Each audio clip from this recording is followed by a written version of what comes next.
Hey, it's Jake Riepma filling in for Matt Derry on Locked On Lions. And did ESPN really float Sam LaPorta as a possible trade candidate? Plus, we'll get into some NFL Combine stuff on this edition of the Locked On Lions podcast.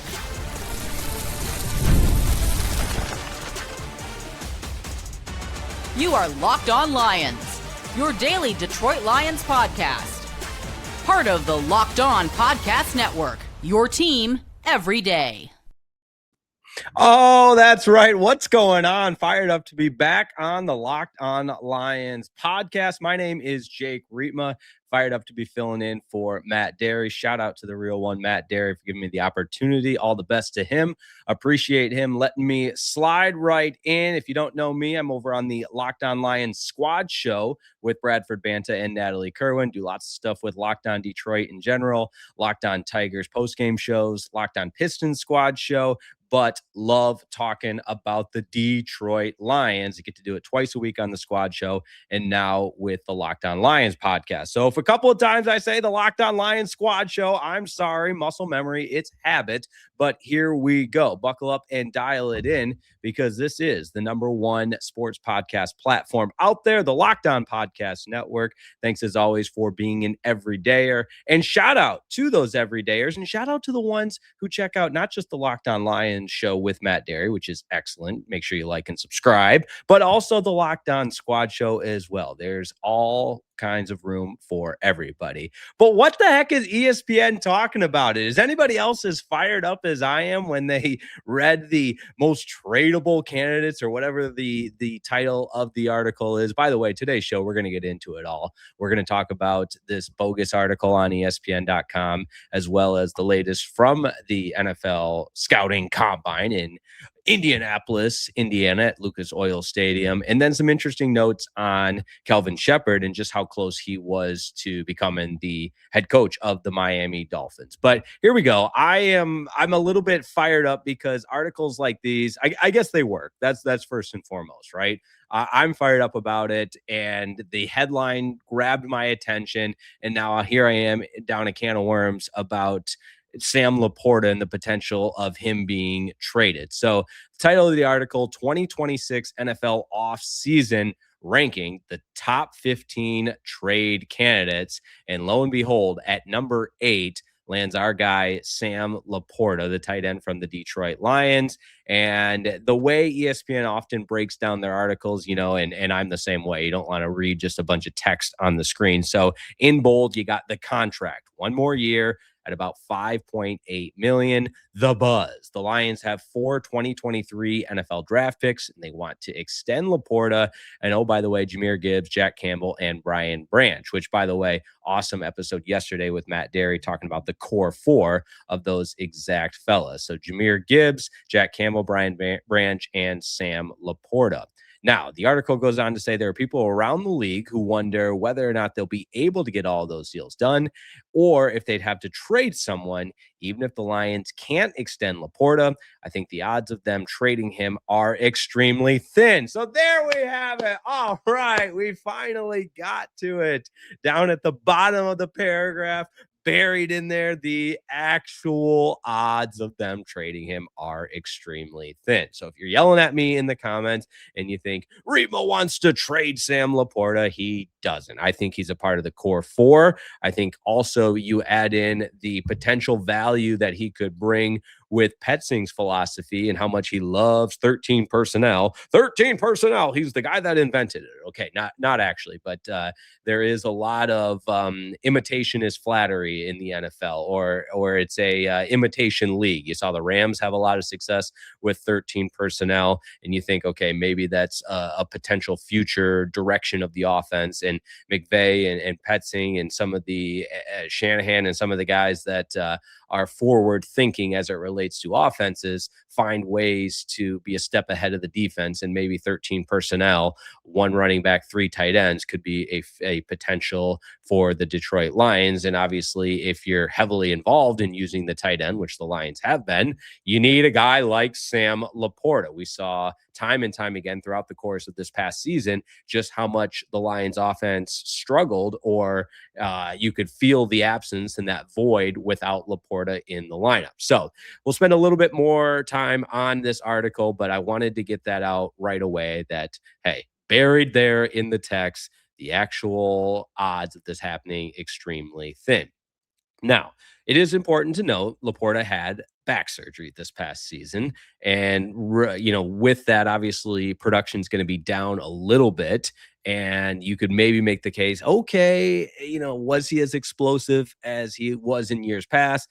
And listen, I'm certainly no doctor, furthest thing from it. I went to Northwood University, as you can see in the background, and I'm a proud Timberwolf with a business degree and then my broadcast journalism degree from Northwestern University, a little bit better broadcasting school than Syracuse. Don't tell Matt Derry. I'm sure he'll get a kick out of this and probably never ask me to fill in again because I had the audacity to say that the Northwestern Wildcats are the superior broadcast journalism school over his Syracuse Orange. No, I kid.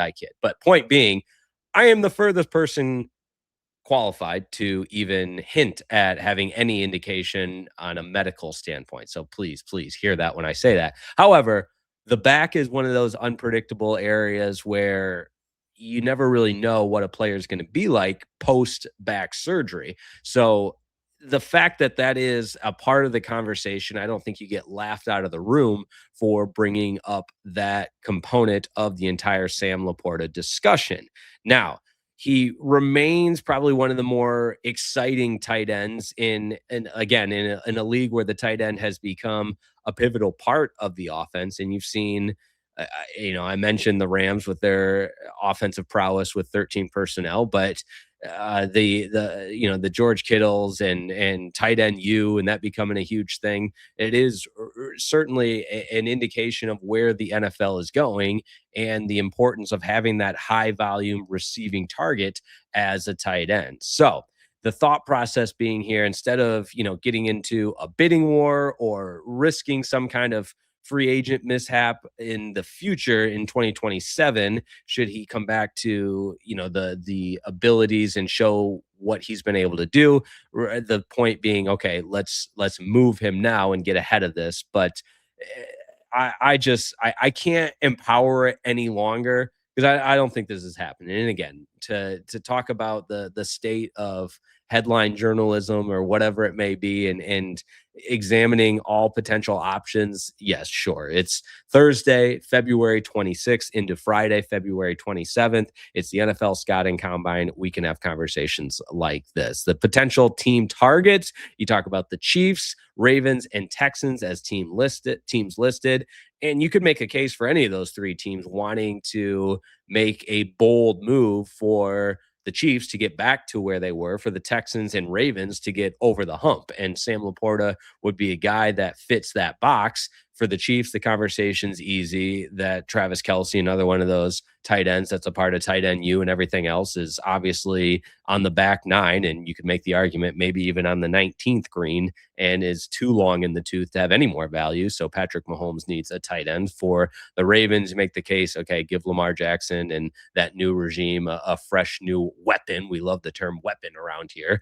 And for the Texans, I mean, you listen to Nick Caserio, the Texans executive vice president and general manager, he'll tell you CJ Stroud's still one of the best quarterbacks in the NFL. He just needs some more weapons. So maybe that's the line of thinking there. But take this for what it's worth. It's my 2 cents, worth less than that. I don't think any of that's happening. But Sam LaPorta listed as one of the top tradable candidates in the National Football League.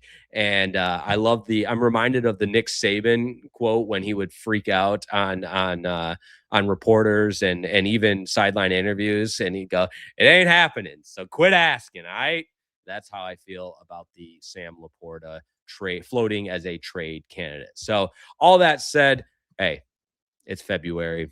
It's the NFL Combine. What did Brandon Aubrey's agent tweet out with that mishap with the Cowboys and him and their negotiation? The NFL Combine, he tweeted, where misinformation spreads like wildfire. So, not calling this misinformation, but it was out there on ESPN.com. Wanted to touch on it, wanted to address it. So, there you have it. Sam LaPorta, I don't think he's going anywhere. I think he's a pivotal part of the Lions' future. I think he's a part of that core four. So I say nonsense to the headline from ESPN.com that listed Sam LaPorta as one of the top 15 trade candidates in the National Football League. It's a Locked On Lions episode. Jake Riepma filling in for Matt Derry. And where are we heading next? That's a great question, my friends. We'll talk about the NFL Combine, some prospects that had great workouts in the first day, Brad Holmes' comments from Tuesday, as well as what he said on the Rich Eisen show, and talking about some of those player meetings that are going on at the NFL Combine. That's coming up next. Don't go anywhere. It's the Locked On Lions podcast on the number one podcast platform, the Locked On Podcast Network. But first, today's show is brought to you by Indeed.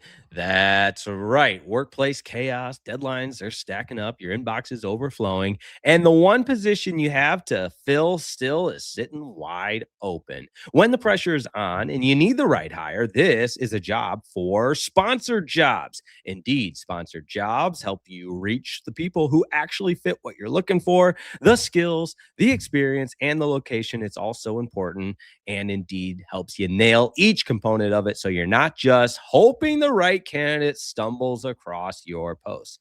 And here's a stat that says it all. In the minute I've been talking to you, companies like yours made 27 hires on Indeed, according to Indeed data worldwide. Or is it data? Indeed data worldwide. Just making sure you're still listening. So if you're hiring, spend less time searching and more time interviewing candidates who check all of your boxes with Indeed sponsored jobs. Spend less time searching and more time actually interviewing candidates who check all your boxes. Less stress, less time, more results. When you need the right person to cut through the chaos, this is a job for Indeed sponsored jobs. And listeners of Locked On Lions get $75 in sponsored job credit to help get your job the premium status it deserves at Indeed.com/podcast. Just go over to Indeed.com/podcast right now and support the Locked On Lions show by saying you heard about Indeed on Locked On Lions. Indeed.com/podcast. Terms and conditions apply. Need to hire? This is a job for Indeed sponsored jobs. Today's show is also brought to you by HomeChef. All right. Listen up, because the new year, it gets going, but the new year's been going, and a lot of people are trying to simplify their routines. I'm talking about dinner. It's a big one. Between busy work days, cold winter nights, and packed schedules, having an easy, reliable dinner plan makes a huge difference. That's where HomeChef comes in. HomeChef takes the stress out of cooking by delivering fresh, pre-portioned ingredients right to your door with easy-to-follow recipes that actually taste great. They're rated number one by users of other meal kits for quality, convenience, value, taste, and recipe ease. And it's easy to see why. Meals come ready to fit your schedule, 30-minute recipes, oven-ready trays, and even quick lunches. There's over 30 weekly options, including family-sized meals and different dietary choices. Recipes are simple, but they feel elevated and even restaurant quality, with dishes co-created by chefs like Gordon Ramsay. How about that? For a limited time, HomeChef is offering our listeners 50% off your first box, free shipping, and free dessert for life. How about that? Just go to homechef.com/lockdown, homechef.com/lockdown for 50% off your first box, free shipping, and free dessert for life. You must be an active subscriber to get that free dessert.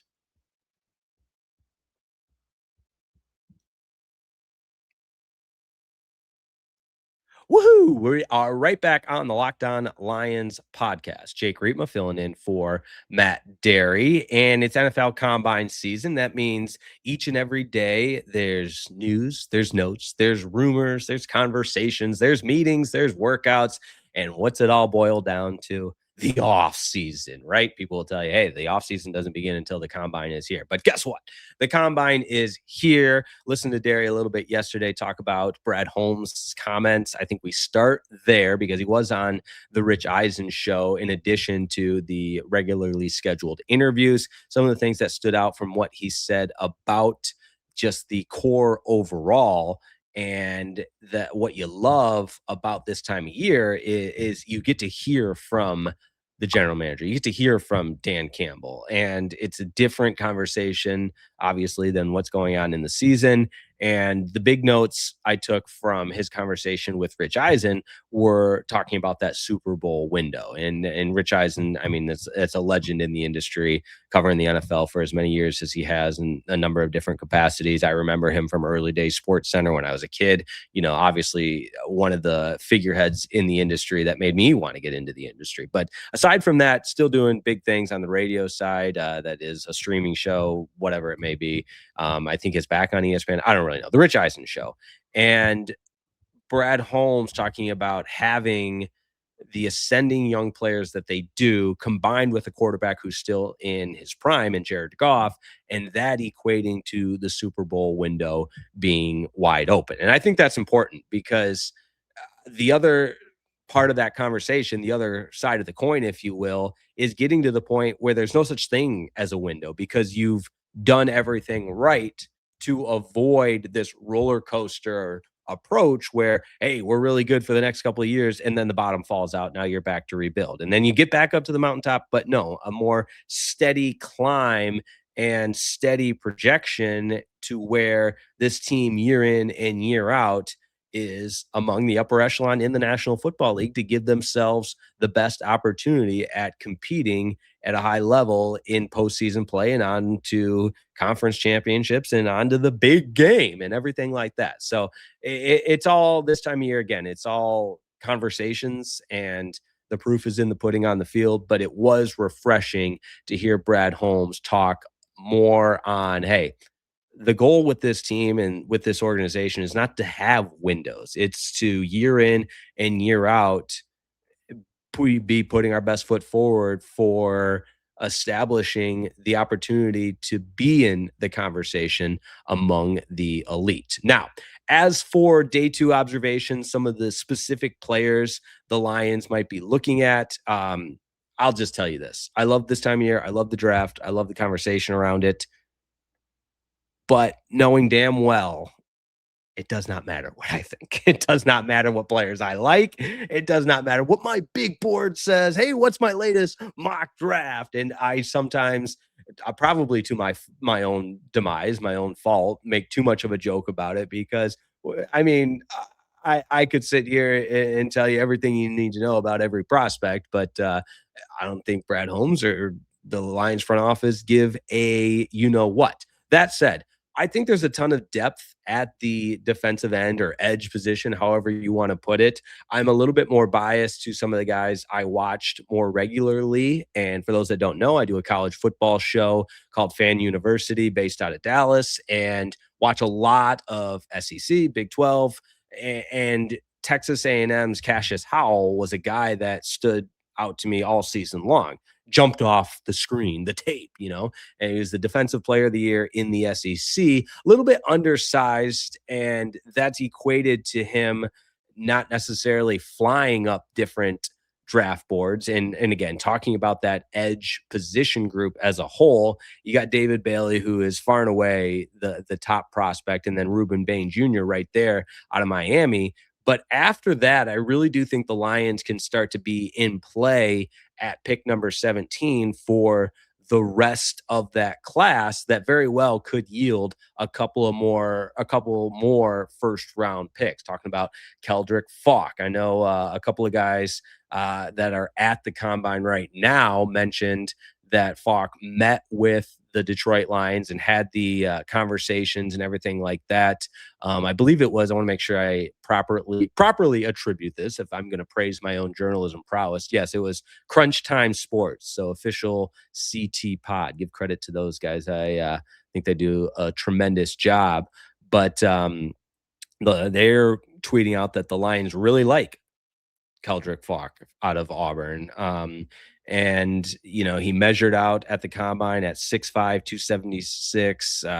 We love that arm length, over 34 inches on the wingspan, or on the arm length rather, and only 20 years old. So a lot of the measurables, as they like to say. I saw Zion Young mock to the Lions as well, another edge player out of Missouri. And again, SEC guy that's played against some of the best competition. I think that's important as well. And it's not, I don't think it's far-fetched either to think that another potential option for the Lions to kind of fall into their lap could in fact be the second best edge rusher from the Miami Hurricanes, who are the runner-up in all of college football, made the national championship. But that's Akeem Mesidor, and obviously every headline you're going to read about him are the short arms. And listen, that's a part of the conversation, sure, but we talked about this on the Locked On Lions squad show, that ultimately it's more, and Brad Holmes and the rest of the regime have done a good job with that. It's not going about things in a conventional way. And I used the term on the squad show today that the Lions, especially recently, have often zigged when the rest of the league was zagging. The Lions drafted Jahmyr Gibbs in the first round. The Lions took the chance on Jack Campbell. Those are two positions that you wouldn't necessarily chalk up to a first round pick, but look at Jahmyr Gibbs and look at Jack Campbell. So all that to say, hey, the Lions could use some help at the edge position, pairing him with Aiden Hutchinson. That's going to be the focal point of the conversation.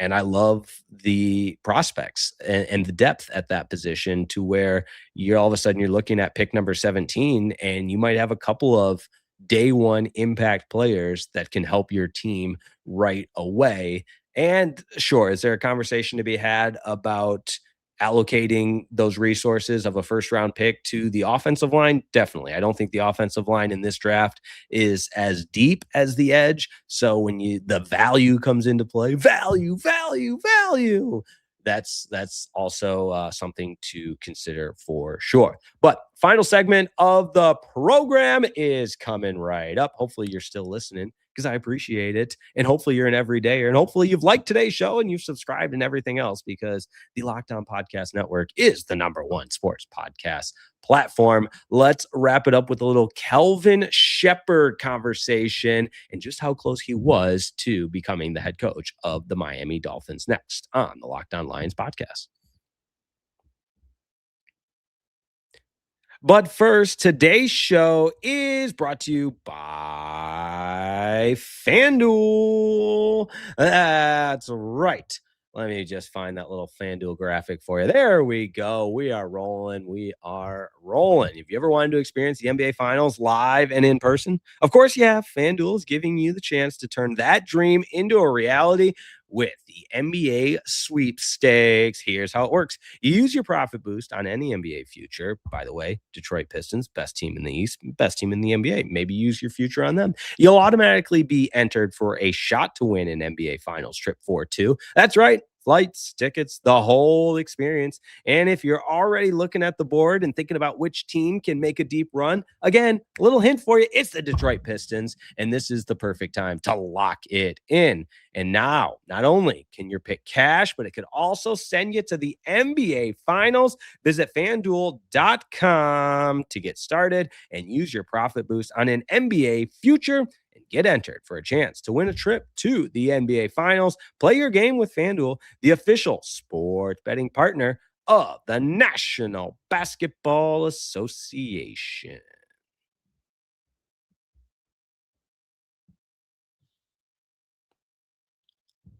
Do not adjust your podcast dial. Usually we say do not adjust your radio dial or the YouTube or wherever you get your podcast, because this is just myself, Jake Riepma, filling in for Matt Derry on Locked On Lions. Appreciate everybody listening, and maybe, it would just make my day if you just, went a little easy on me in the comments. No, I kid. I can handle it. But final segment of the program.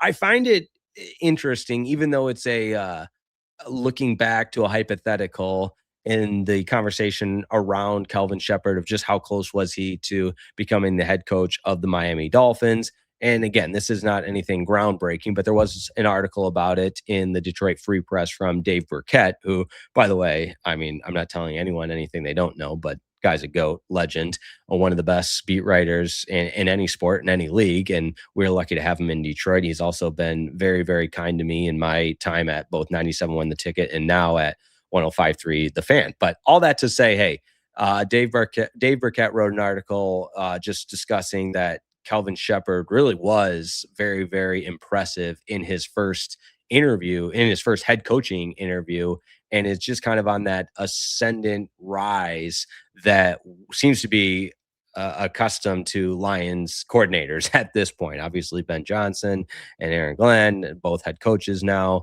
and it just begs the question. I shouldn't say begs the question, but it feels like Kelvin Shepard continuing to rise in the coaching ranks is inevitable. And even though the Dolphins didn't hire him, the remarks that they made about how impressive he was, how he commands a room, how it's not false bravado, but it is true passion and has the ability to command a room, those are all characteristics of a future head coach. And in a lot of ways, what you want from your defensive coordinator. And the conversation or the article included talking about how Kelvin Shepard would be the perfect bully because he can just really demand a lot of things and has that presence about him, and obviously he channels that in productive ways to get the most out of his defense. So that being said, again, it didn't happen. He's not the head coach for the Dolphins. That's Jeff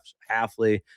Maybe the Dolphins decided to go with him because he does have the previous head coaching experience, albeit at Boston College. But I think the Lions are fortunate to continue to have Kelvin Shepard be the focal point of the defense as the defensive coordinator. Now, other comments Shepard made that I think are worth bringing up, talking about what he hopes for Terion Arnold in year number 3. And this is one of those things that proper context is important, because the quote is regarding Terion Arnold, "I need him to be quiet and just play." He went on to say the kid has a great heart. He wants to be great, but I told him there's a difference between talking about being great and actually being great. And Terion Arnold's time with the Lions, it's only been 2 years, but I do think it's been a little bit of a roller coaster. We know about the penalty issues. We know about the important role he's playing in a secondary that desperately needs playmakers. And this year, felt the weight of guys that were out, and obviously, cornerback versus safety, but you had Kirby Joseph out, you had Brian Branch suspended, you had, DJ Reader out from time to time, and with the hamstring injury, and obviously Carlton Davis with the New England Patriots, the loss of him. So the point being that the opportunity is there for the taking for Terion Arnold. This is a guy you traded up to get. And year number 3, feeling like, okay, with those comments, did Kelvin Shepard kind of set the bar and expectations and imply that Terion Arnold, I wouldn't say is on thin ice, but 2 years in the National Football League, that's plenty of data points. And it's getting to the point where year number 3 has to be the springboard year. It has to be where he establishes himself as the quality of a first round pick. And I know it's easier said than done, and it's a position where one play, you can look burr. And I don't know if I said DJ Reed or DJ Reed. It's DJ Reed. Apologies there. But point being, there's an opportunity for Terion Arnold to grab the room and be the first round pick the Lions drafted him to be. And I think those comments from Kelvin Shepard really exemplify where we're at with this guy. He's got a big heart, wants to be great. Now go do it. So it goes hand in hand with getting the most out of guys, and that's what Kelvin Shepard can do, and bring the best out of his defense. And hopefully, and for Shepard in year 2 as the defensive coordinator, Arnold is one of those guys that takes a massive jump forward. So that's what I'm hoping for. Hey, I will be back with you tomorrow on the Locked On Lions podcast, filling in for Matt Derry for one more day.